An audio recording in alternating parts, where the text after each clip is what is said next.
നമസ്കാരം. ആശാവർക്കർമാരുടെ സെക്രട്ടേറിയറ്റിന് മുൻപിലുള്ള സമരം ഇന്ന് അവർ അവസാനിപ്പിക്കുകയാണ്.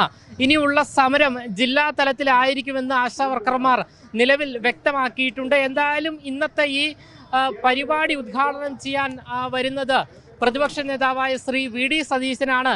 എന്നാൽ വി.ഡി. സതീശൻ എത്തുന്നതിന് മുൻപ് രാഹുൽ മാങ്കൂട്ടത്തിൽ എം.എൽ.എ. ഈ സമരവേദിയിൽ പ്രത്യക്ഷപ്പെടുന്നു.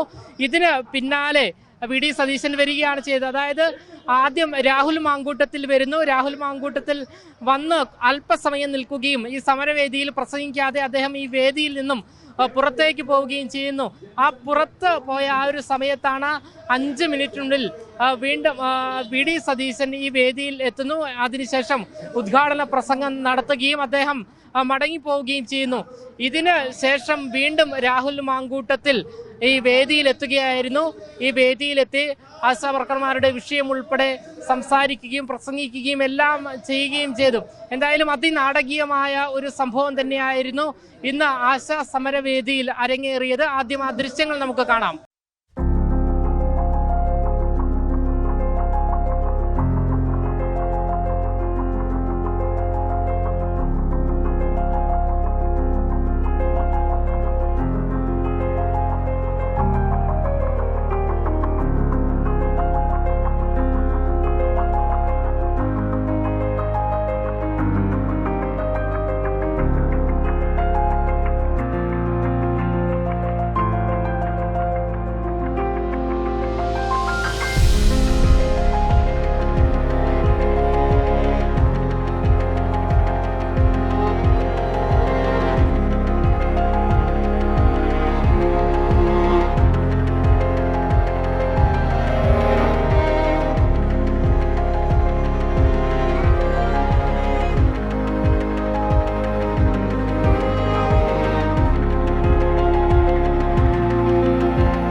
എന്തായാലും രാഹുൽ മാങ്കൂട്ടത്തിൽ MLA ഈ ഒരു സമരവേദിയിൽ എത്തിയതിന് പിന്നാലെ ഏറെ ആഹ്ലാദത്തോടു കൂടിയാണ് ഈ ഒരു നിമിഷത്തെ ഇവിടെയുള്ള ആശാ വർക്കർമാർ, അമ്മമാർ നോക്കിക്കണ്ടത്.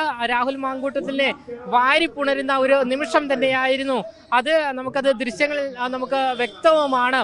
അതേസമയം തന്നെയാണ് VD സതീശൻ എത്തുന്നതിന് മുൻപ് രാഹുൽ മാങ്കൂട്ടത്തിൽ എത്തുന്നു. ഇതിന് പിന്നാലെ മാധ്യമങ്ങളിൽ പ്രത്യക്ഷപ്പെട്ട ഒരു വാർത്ത, അതായത് VD സതീശൻ ഈ സമരവേദിയിൽ എത്താത്തത് രാഹുൽ മാങ്കൂട്ടത്തിൽ MLA ഈ ഒരു സമരവേദിയിൽ ഉള്ളതിനാൽ അതൃപ്തി പ്രകടിപ്പിച്ചു. ഇതിന് പിന്നാലെയാണ് പെട്ടെന്ന് രാഹുൽ മാങ്കൂട്ടത്തിൽ ഈ സമരവേദിയിൽ നിന്നും മാറുന്നു, കാറിൽ കയറി എനിക്ക് എങ്ങോട്ടോ പോകുന്നു. ഇതിന് ശേഷം VD സതീശൻ ഈ സമരവേദിയിലേക്ക് എത്തുകയായിരുന്നു. പിന്നീട് ഉദ്ഘാടന ചടങ്ങും പ്രസംഗവുമെല്ലാം തന്നെ നടക്കുകയായിരുന്നു. ഇതിന് പിന്നാലെ വീണ്ടും ഒരു ട്വിസ്റ്റ് സംഭവിക്കുന്നു. VD സതീശൻ ഉദ്ഘാടനം ചെയ്ത് കഴിഞ്ഞതിന് ശേഷം അദ്ദേഹം വാഹനത്തിൽ കയറി പോകുന്നു. ഇതിന് ശേഷം രാഹുൽ മാങ്കൂട്ടത്തിൽ MLA വീണ്ടും സമരവേദിയിൽ പ്രത്യക്ഷപ്പെടുകയായിരുന്നു.